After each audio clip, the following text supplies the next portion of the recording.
J'ai emménagé dans le duplex de la rue Ardmore en mars, juste après la finalisation de mon divorce. Ce n'était pas le genre d'endroit où j'avais imaginé vivre à la quarantaine, mais c'était bon marché, c'était à moi, et personne d'autre n'était sur le bail. L'autre appartement était vacant depuis l'automne, d'après mon propriétaire Gary. Il l'a présenté comme un simple désagrément, pas comme un argument de vente, mais je l'ai perçu comme tel. J'aimais l'idée de n'avoir ni voisin ni mur mitoyen bruyant, juste moi. Durant ces premiers mois, mes habitudes se sont installées sans réflexion. Je me réveillais, je prenais un café, je travaillais à la table de la cuisine, puis je réchauffais un plat au micro-ondes pour le dîner avant de m'endormir sur le canapé devant la télévision jusqu'à 1 ou 2 heures du matin, avant de me traîner jusqu'au lit. Je dormais mal et j'attribuais cela au divorce, à l'adaptation et aux bruits inhabituels d'un nouvel endroit.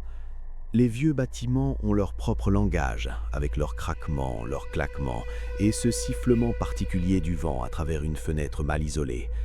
J'ai vite appris à reconnaître ces bruits, du moins je le croyais. La première chose qui m'a troublé a été la lumière. Les 2 appartements partageaient un petit passage entre les portes d'entrée et une étroite fenêtre dans le couloir du mien donnait sur cet espace. L'autre appartement avait la même fenêtre, exactement en face. Un soir, début avril, vers minuit, en me rendant aux toilettes, j'ai aperçu une faible lumière venant de là.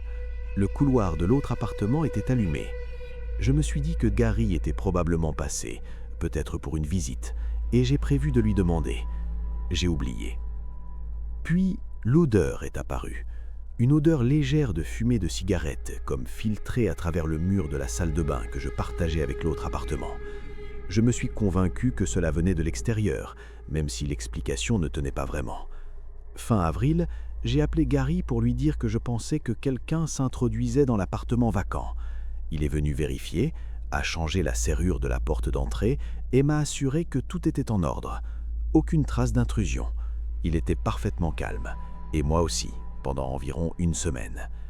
Avec le recul, c'était la pire chose qui pouvait arriver. Le sentiment de sécurité a disparu rapidement, mais l'odeur de fumée est restée, plus diffuse, comme si elle venait de plus près. Ensuite, des choses commencèrent à disparaître dans ma cuisine. Une boîte de soupe, des biscuits, la moitié d'un pot de beurre de cacahuète que j'étais certain d'avoir presque plein. J'étais fatigué, distrait, et j'ai commencé à douter de mes propres souvenirs. Mon ex-femme m'avait souvent reproché de minimiser mon malaise jusqu'à ce qu'il devienne un problème pour quelqu'un d'autre. Alors j'ai fait ce que je fais toujours. J'ai choisi l'explication la moins inquiétante. L'odeur venait de l'extérieur, la nourriture manquante était un oubli, et je m'habituais simplement à un nouvel environnement. Ma fille est venue passer quelques jours chez moi pour la première fois en décembre. Elle a 9 ans et réclamait ce moment depuis des mois. Quand elle est arrivée avec son sac et ses peluches, elle s'est immédiatement approprié la chambre d'invité et l'a déclarée confortable. Le soir, en l'abordant, j'ai murmuré son nom, Ellie, comme pour retenir le moment. Je suis resté un instant dans l'encadrement de la porte à la regarder s'endormir, puis je suis retourné dans la cuisine avec un verre de vin. Pour la première fois depuis mars, je me sentais bien. Vers 11 heures, en allant aux toilettes, j'ai regardé par réflexe la fenêtre du couloir. L'autre appartement était complètement plongé dans le noir, sans aucun mouvement. Je me suis couché avec un sentiment de sérénité que je n'avais pas ressenti depuis longtemps. Le lendemain matin, nous avons préparé des crêpes et je les regardais manger avec une légèreté nouvelle, comme si un poids s'était enfin dissipé. Je l'ai déposé le dimanche après-midi et je suis rentré chez moi avec l'impression que les choses commençaient enfin à s'arranger. Ce sentiment a duré environ 1 semaine. L'odeur de fumée est revenue, mais différente, plus proche, présente dans le couloir. Ensuite, des choses commencèrent à disparaître dans ma cuisine.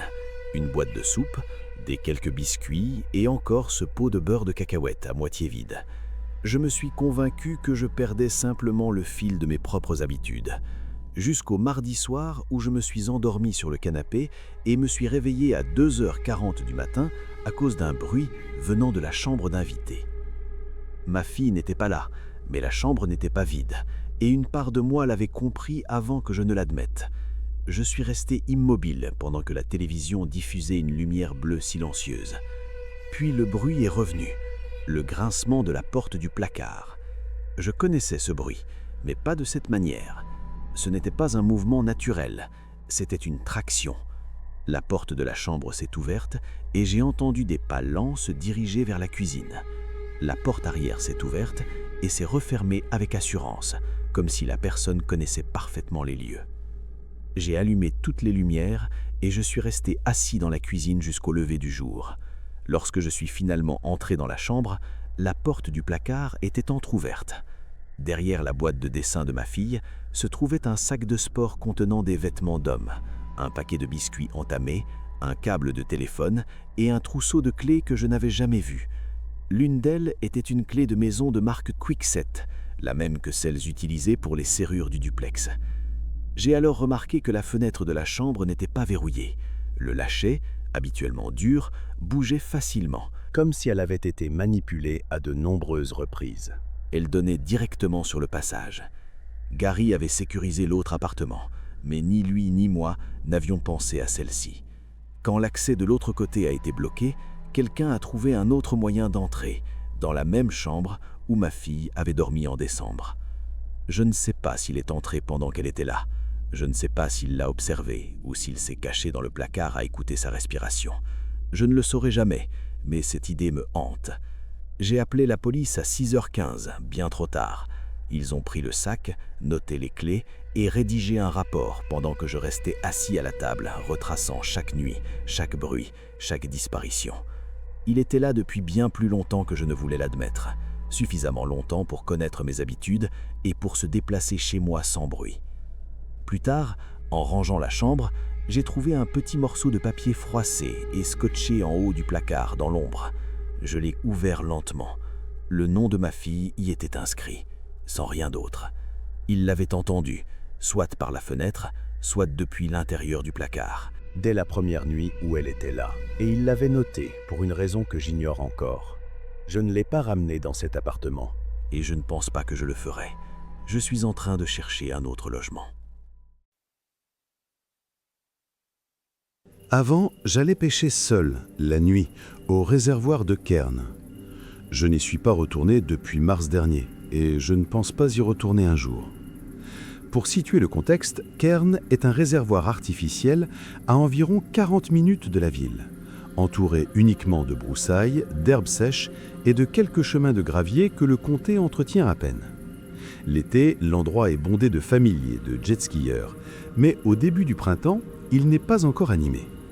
L'affluence saisonnière n'arrivera que dans plusieurs semaines, et le lieu est presque désert. J'aimais ça ainsi. J'y étais allé une douzaine de fois au fil des ans, pour pêcher sur la rive nord après la tombée de la nuit, là où les bars vivent en profondeur, et où l'on ne perçoit que le chant des grenouilles et le souffle du vent. Je connaissais bien l'endroit, je m'y sentais en sécurité. Ce soir-là, je suis arrivé vers 21h. Je me suis garé au bout du chemin d'accès nord et j'ai descendu mon matériel sur environ 300 mètres jusqu'à la berge. Il y a une plate corniche de terre battue qui s'avance légèrement au-dessus de l'eau. Pas un quai, juste la géographie, et j'y avais déjà pêché de nombreuses fois. J'ai installé ma chaise pliante, monté 2 cannes, ouvert un thermos de café et me suis installé confortablement. Le ciel était dégagé et la lune, à moitié pleine, éclairait suffisamment l'eau et les cimes des arbres derrière moi. Je n'utilisais pas de lanterne, j'en utilise jamais. La lumière effraie les poissons, et j'avais appris à me repérer au toucher et à la lumière des étoiles. J'aimais bien l'obscurité. Pendant la première heure environ, tout allait bien. J'ai eu 2 bonnes touches, j'en ai sorti un, puis je l'ai relâché. L'air était froid, mais j'étais bien habillé. Je ne pensais à rien de particulier. C'est d'ailleurs la raison pour laquelle j'y vais, pour ne penser à rien. Puis, j'ai aperçu la lumière. Elle se déplaçait lentement le long de la lisière des arbres à environ 150 mètres sur ma gauche, en direction de moi. Une lampe torche à la façon dont elle oscillait à chaque pas. Je l'ai observé un instant, pensant qu'il s'agissait d'un autre pêcheur, puis je me suis retourné vers ma ligne. Mais la lumière continuait d'avancer. Elle ne s'arrêtait nulle part le long de la berge. Elle continuait de se diriger droit vers l'endroit où j'étais assis. À environ 60 mètres, elle s'est éteinte. Je suis resté les yeux fixés sur l'endroit où elle se trouvait. La lune éclairait juste assez pour distinguer des formes, mais pas de visage. Je ne voyais aucun mouvement. Au bout d'une minute ou deux, je me suis dit que la personne avait trouvé sa place et s'était assise. Ou peut-être était-elle retournée vers les arbres. J'ai laissé tomber et me suis concentré sur ma canne. Une demi-heure passa. J'allais chercher mon thermos quand je me suis aperçu qu'il y avait quelque chose à la lisière de la forêt, à une quarantaine de mètres derrière moi, sur ma droite. Je ne sais pas comment expliquer comment je l'ai su. Je n'avais rien entendu, mais j'ai levé les yeux, je me suis retourné et là, il y avait quelque chose. Une forme, sombre et immobile, à peu près de la taille et des proportions d'une personne. Je l'ai fixé du regard pendant ce qui m'a paru une éternité. Ça n'a pas bougé. Dans cette faible luminosité, ça aurait pu être un poteau ou une souche d'arbre mort. C'est ce que je me suis dit, mais il n'y avait pas de souche à cet endroit. J'étais pourtant passé devant des dizaines de fois. Je me suis lentement retourné vers l'eau, en gardant le corps relâché. Mon pouls s'accélérait. Quelques minutes plus tard, je me suis retourné. La forme était toujours là. Même position. Elle n'avait pas bougé d'1 centimètre. J'ai crié, j'ai dit bonjour, j'ai dit que je ne voulais pas déranger personne. Ma voix me paraissait étrange en plein air, trop forte, trop évidente. Aucune réaction. La forme n'a pas réagi du tout. J'ai rangé ma canne lentement, en gardant mes mouvements fluides, comme si je faisais simplement du rangement. En réalité, je me préparais à partir. Mon camion était à 300 mètres et je devais longer la berge puis remonter le chemin d'accès. L'idée de traverser la lisière de la forêt dans l'obscurité avec quelque chose qui pouvait m'observer ne m'enchantait pas guère. Quand je me suis enfin levé, la forme a bougé. Elle a fait un pas vers moi, un seul, et s'est arrêtée. J'ai pris mon sac et j'ai commencé à marcher, à un rythme régulier. Je n'ai pas couru. Courir me semblait une erreur sans que je puisse vraiment l'expliquer. J'ai donc marché, longeant le rivage, en direction du chemin d'accès. Pendant les 100 premiers mètres, je n'ai pas regardé en arrière. Quand je l'ai fait, je ne distinguais plus la forme. La lisière de la forêt était simplement sombre et immobile. J'ai continué à marcher. J'étais à peu près à moitié de chemin de la route d'accès, mon camion visible en haut, quand j'ai entendu des pas dans le gravier derrière moi. Ils ne se pressaient pas, suivant exactement mon rythme. Je me suis arrêté, les pas s'arrêtèrent, je me remis à marcher, eux aussi. Je tiens à être clair, je ne suis pas du genre à avoir peur facilement. J'ai passé des centaines de nuits seul en pleine nature. Je chasse, j'ai déjà croisé des bers dans des camps. Je sais faire la différence entre une menace que votre esprit invente et un problème réel. Cette fois, c'était un problème réel. Quelque chose en moi le savait avant même que mon esprit le formule. Je ne me suis pas retourné. J'ai d'abord marché, puis j'ai accéléré le pas. Et sur les 100 derniers mètres, j'avançais presque en courant. J'entendais les pas se rapprocher. Le gravier crissait irrégulièrement, mais sans se presser. J'ai atteint mon camion, je suis monté dedans et j'ai verrouillé les portières. Je l'ai aussitôt démarré. Dans les phares, je voyais la route qui descendait jusqu'au réservoir. J'ai passé la marche arrière et fait demi-tour. En faisant cela, la lumière balaya le gravier. Un homme se tenait à une dizaine de mètres derrière où j'étais garé. Il portait des vêtements sombres et restait là, immobile, à regarder le camion. Il n'a pas levé la main, il n'a pas crié, il ne s'est ni approché ni éloigné. Il est resté là, dans le halo rouge de mes phares d'arrêt, à me regarder. J'ai redémarré. Je n'ai pas arrêté avant d'être retourné sur l'autoroute. J'ai raconté cette histoire à quelques personnes. La plupart m'ont posé la même question. C'était peut-être juste un homme qui se promenait, peut-être inoffensif. Et la vérité, c'est que j'en sais rien. Je n'ai pas attendu assez longtemps pour le savoir. Ce que je sais, c'est que rien de tout cela ne semblait aléatoire. La lumière qui s'était éteinte juste avant, la forme à la lisière des arbres qui avait attendu que je me lève pour faire un pas vers moi, les pas dans le gravier qui correspondaient exactement à mes miens. Tout cela semblait délibéré, presque calculé. J'y ai beaucoup repensé depuis. Ce qui me hante encore, c'est la certitude que j'avais à ce moment-là. Je me demande combien de temps il était là avant que je ne le remarque. Le réservoir, l'obscurité, les 300 mètres de chemin de gravier désert qui me séparaient de mon camion. Il aurait eu largement le temps de faire le calcul. Quoi qu'il a pu penser, quoi qu'il attendait, je suis content d'être parti à ce moment-là. Je ne pêche plus dans ce réservoir, et je dis aux gens que c'est parce que la migration des bars s'est tarie. Je suis une femme d'une vingtaine d'années. J'ai emménagé dans mon appartement il y a environ 2 ans. C'est un appartement d'angle, au 2e étage d'un immeuble ancien. Le genre d'endroit qui a du cachet, ce qui est une façon polie de dire que les murs sont fins et que le radiateur grince comme un animal agonisant quand il fait froid. Mais le loyer était raisonnable, Le quartier était calme et il y avait un concierge au rez-de-chaussée. Je me sentais en sécurité. C'était important pour moi, après avoir vécu seul pour la première fois. Je travaillais à domicile comme comptable indépendante, chiffres, tableurs, déclarations fiscales, un quotidien aussi éloigné de tout ce qui est étrange ou excitant. Ma vie a son propre rythme, et j'aime ce rythme. Le même café tous les matins, la même promenade tous les après-midi, le même bureau, la même chaise, tout est pareil. Je connais mon appartement comme ma poche. C'est ce qui rendait la situation si troublante lorsque j'ai commencé à ressentir une légère, presque imperceptible anomalie. Cela a commencé discrètement, des semaines avant que quoi que ce soit de grave ne se produise. Je rentrais de ma promenade de l'après-midi avec cette impression, pas vraiment une pensée, plutôt une sensation physique que l'air de mon appartement était différent, déplacé, comme la sensation qu'on a en entrant dans une pièce juste après que quelqu'un l'ait quittée. J'ai toujours balayé cette idée d'un revers de main. Je me disais que l'immeuble était vieux, que la ventilation était mauvaise, que le locataire du dessus avait des horaires atypiques. Les explications étaient faciles, j'étais doué pour ça. Puis, j'ai commencé à remarquer la grille d'aération. C'est une grande grille de reprise d'air encastrée dans le mur, au fond de mon couloir, d'environ 60 cm de large et 50 cm de haut. Je n'y avais jamais prêté attention auparavant. Mais un soir, en passant devant, j'ai remarqué qu'elle était de travers, pas enlevée, juste légèrement inclinée, comme si quelque chose avait appuyé dessus de l'intérieur. Je me suis dit que le vieux système de chauffage avait fini par rendre l'âme. J'ai enfoncé la grille à plat contre le mur, j'ai entendu un clic et je n'y ai plus pensé. 3 jours plus tard, elle était de nouveau de travers. Je me disais que c'était la pression atmosphérique. Je me disais que c'était le bâtiment qui se tassait. Je me suis raconté bien d'autres choses encore au cours des semaines suivantes, parce que l'alternative, celle que mon cerveau essayait sans cesse de me proposer et que je refusais obstinément d'accepter, était tout simplement inacceptable. Puis, un soir, tout a basculé. J'étais à mon bureau vers minuit, en train de finaliser un rapport pour un client. Pas de musique, pas de télévision. Mon appartement était plongé dans un silence complet, hormis le léger sifflement du radiateur. J'étais plongé dans cette concentration intense qu'on a parfois tard le soir, où les heures semblent des minutes. Et puis, venant de quelque part à l'intérieur du mur, j'ai entendu un mouvement. Pas le bruit du bâtiment qui s'affaissait, pas des tuyaux, du mouvement. Quelque chose qui déplaçait son poids délibérément, avec précaution, dans l'espace étroit derrière les conduits.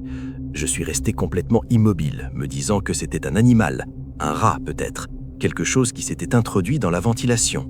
Je fixais mon écran attendant que le son s'arrête. Il ne s'arrêta pas, il se rapprocha. Quand j'ai réalisé que le son avait parcouru toute la longueur du mur de mon couloir et s'était arrêté juste derrière la grille d'aération, j'étais déjà debout. Je ne me souviens pas avoir décidé de me lever. Mon corps n'a tout simplement pas obéi. Dos au mur, je fixais le couloir obscur et la grille d'aération et je la regardais s'ouvrir lentement, silencieusement. Je voudrais vous décrire ce que l'on ressent en assistant à une scène pareille. Voir se révéler ce que l'on a tenté d'expliquer pendant des semaines, c'est précisément ce que l'on redoute. Votre cerveau ne le traite pas clairement. Il n'y a pas un seul moment d'horreur, cela arrive par vagues. D'abord la confusion, puis la reconnaissance, puis une sorte de terreur froide et totale qui vous vide complètement de votre substance. La grille était maintenant complètement ouverte, ne tenant plus qu'à un coin, et l'ouverture derrière elle était plongée dans une obscurité presque étouffante. Je ne voyais rien. Je suis resté là, immobile, pendant ce qui m'a paru une éternité, à plisser les yeux devant le rectangle noir dans mon mur, me disant qu'il n'y avait rien. Je me disais que j'avais imaginé ce mouvement. Je me disais d'aller voir. Et puis, surgissant de l'obscurité, j'ai entendu un son unique et discret, un léger frottement de tissu contre du métal, comme si quelqu'un changeait lentement, crépusculement, de position dans l'espace étroit derrière les conduits. J'ai couru. Je n'ai rien attrapé d'autre que ma propre peur. Je n'ai pas réfléchi, j'ai foncé vers ma porte d'entrée. J'avais à moitié tourné le verrou quand je l'ai entendu. Le bruit de la grille claqua sur le sol du couloir derrière moi, puis des pas lourds et rapides qui traversaient mon appartement à une vitesse telle que mes mains se sont engourdies sur la serrure. J'ai réussi à ouvrir la porte. Je suis entré dans le couloir. Je criais, même si je ne me souviens pas avoir commencé. J'ai frappé à la porte de ma voisine, de l'autre côté du couloir, à 2 mains, et je l'ai entendu crier de surprise de l'intérieur. Je l'ai entendu se diriger vers la porte. Je continuais à crier parce que derrière moi, j'entendais ma propre porte d'entrée s'ouvrir brusquement et des pas dans le couloir, mais elle n'avait toujours pas ouverte. Je me suis plaqué à la muraille à côté de sa porte et je me suis retourné. Il se tenait dans l'embrasure de mon appartement, grand, parfaitement calme, vêtu de noir, et il me regardait avec une expression qui me hante depuis ce jour. Pas de rage, pas de panique, juste ce regard impassible et patient, comme quelqu'un qui attend le bus, comme s'il avait tout son temps, comme si je n'allais nulle part. Et puis, la porte de ma voisine s'est enfin ouverte et la lumière de son appartement a inondé le couloir. Il jeta un long regard vers cette lumière vive, puis retourna dans l'obscurité de mon appartement et disparut. La police a constaté que ma ventilation avait été modifiée de l'intérieur. Il ne voulait pas m'en dire plus.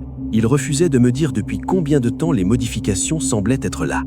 Ce qui me hante, c'est tout ce que j'ignore encore et j'ai renoncé à chercher à le savoir. Ce dont je suis certaine, c'est que j'ai vécu dans cet appartement pendant 2 ans. 2 années de nuit, de moments intimes, de moi-même sans retenue, sans jamais imaginer être observé. Et la question qui me hante maintenant est simple. Combien de ces moments n'étaient pas si intimes que ça? Je ne sais pas quand ça a commencé. Je ne sais pas ce qu'il attendait. Je ne sais pas si c'était la première fois qu'il sortait ou simplement la première fois que j'étais éveillé pour le voir. Certaines questions restent sans réponse. Certaines portes restent ouvertes. J'ai longtemps hésité à écrire ceci, d'une part parce que je suis encore sous le choc de ce qui s'est passé, et d'autre part parce que je sais à quel point ce genre d'histoire peut paraître étrange vu de l'extérieur. Je sais que certains diront qu'il existe des explications parfaitement raisonnables, et peut-être qu'il y en a, mais une partie de moi n'a pas bien dormi depuis 3 semaines, alors je vais quand même l'écrire. J'ai emménagé dans mon nouvel appartement début avril, rez-de-chaussée d'un immeuble de 4 étages, une construction ancienne, le genre d'endroit avec d'épais murs en plâtre et des radiateurs qui grincent et couinent quand le chauffage se met en marche. Ce n'est pas un mauvais endroit, abordable, près de mon travail et calme. Du moins, c'était censé l'être. L'agencement est important ici. Ma chambre se trouve au fond de l'appartement et juste au-dessus se trouve l'appartement 2B. Entre mon plafond et leur plancher, il y a environ 20 cm de vieux béton et d'isolant. Le son y circule avec une clarté presque troublante. Pas de voix, seulement des bruits de pas et le grincement occasionnel de meubles. Rien d'inhabituel. Pendant les 2 premiers mois, je n'y ai presque rien remarqué. Mon voisin du dessus avait des horaires inhabituels, mais comme je travaille de nuit 2 fois par semaine, je n'étais pas en position de m'en plaindre.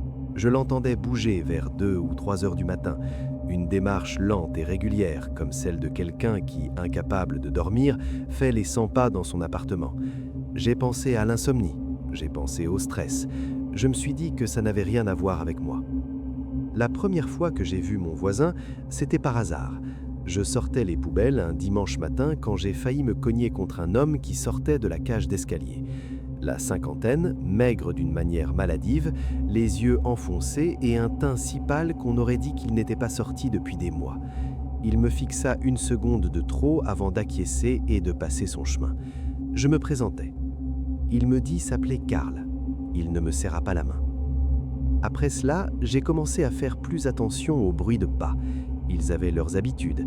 Ils commençaient à arpenter la pièce vers minuit, parfois plus tôt.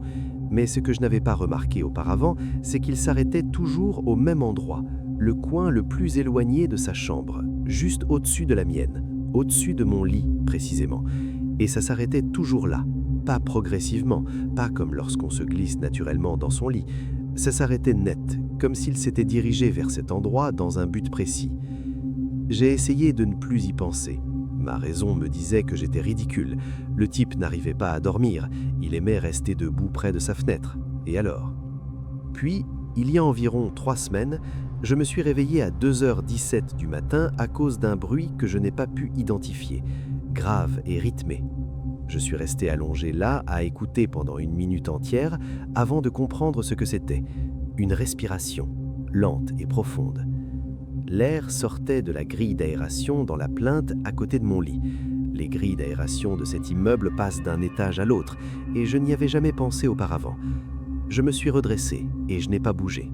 Je me suis dit que c'était les canalisations. Je me suis dit que les vieux bâtiments font du bruit. Je me suis levé et j'ai collé mon oreille à la grille d'aération, m'attendant presque à entendre souffle de l'air au loin. Au lieu de cela, je l'ai entendu s'arrêter, comme les bruits de pas s'arrêtaient toujours, comme si ce qui était à l'autre bout m'avait entendu bouger. Je n'ai pas dormi de la nuit. Le lendemain, je suis monté au-dessus pour dire quelque chose, sans agressivité. Je voulais juste savoir à propos du bruit. J'ai frappé à la porte de 2B, des bruits de pas se firent entendre de l'autre côté. Je pouvais voir l'ombre se déplacer sous l'espace en bas de la porte. Des pieds se tenaient juste de l'autre côté, immobiles. Il n'ouvrit jamais la porte. Je restai là pendant près de 2 minutes avant de redescendre. C'est à ce moment-là que je ne pus plus trouver d'explication. J'ai commencé à dormir avec la lumière allumée. J'ai éloigné mon lit de la bouche d'aération et j'ai mis en marche une machine à bruit blanc sur mon téléphone. Ça a fonctionné pendant 4 jours environ. Puis, il y a 8 jours, je suis rentré tard du travail et j'ai trouvé quelque chose sur le paillasson devant ma porte. Une photographie. Une de ces vieilles photos imprimées, un peu décolorées, face contre terre, comme si elle avait été glissée sous la porte sans la franchir complètement. Je la ramassais et la retournais. C'était une photo de mon appartement, pas l'immeuble, mon appartement, prise de l'extérieur depuis la fenêtre de ma chambre à la nuit. On pouvait distinguer le contour de mon lit et le bord de la lampe sur ma table de chevet. Celui qui l'avait prise se tenait dans l'étroite ruelle à l'arrière du bâtiment, juste au-dessus de 2B. Je rentrais, verrouillais toutes les portes et m'assis sur le canapé, toutes les lumières allumées, jusqu'à ce que l'épuisement finisse par avoir raison de moi peu après 3 heures du matin. Je me réveillais au bruit de la porte de l'escalier qui se refermait au bout du couloir, ce claquement métallique et lourd qu'elle fait quand elle se claque complètement. J'ouvris les yeux et restai immobile. J'écoutais. Et puis, je l'ai entendu, pas d'en haut, pas depuis la bouche d'aération, mais du couloir, juste devant ma porte, le bruit sourd et régulier d'un poids qui se déplace sur le vieux plancher, un pas lent, puis une pause, puis un autre. Les pas s'arrêtèrent juste devant ma porte. Puis vint ce que je n'oublierai jamais. On testait la poignée de ma porte, une seule fois, lentement et avec contrôle, comme quelqu'un qui confirmait quelque chose qu'il soupçonnait déjà. Ça ne vibrait pas, ça ne donnait pas d'à-coups. Ça tournait avec une patience calculée, bien pire que si quelqu'un avait essayé de la défoncer d'un coup de pied. J'étais paralysé. Je regardais la poignée et je l'aperçus, à peine. Un fin mesplé de sombre déforma l'espace entre la porte et son cadre, quand la personne de l'autre côté se pencha. Le verrou tint bon. Soudain, quelque chose se glissa sous la porte et glissa sur le parquet. Il s'immobilisa contre le pied de ma table basse. Un cutter, bon marché, lame entièrement déployée. Aucun mot, aucun coup, juste ça, laissé là comme un message que je devais comprendre. Je ne dormis pas, je n'appelais personne. Je restais silencieux jusqu'à ce que le ciel devienne gris. Je me levai alors. Je sortis 2 sacs de sport de mon placard et commençai à les remplir. Je n'emportais pas tout, vêtements, mon ordinateur, mes documents, ce qui tenait en 2 allers-retours à ma voiture. J'ai résilié mon bail, 2 mois de loyer perdu, et je le paierai 100 fois. Je dors maintenant chez un ami.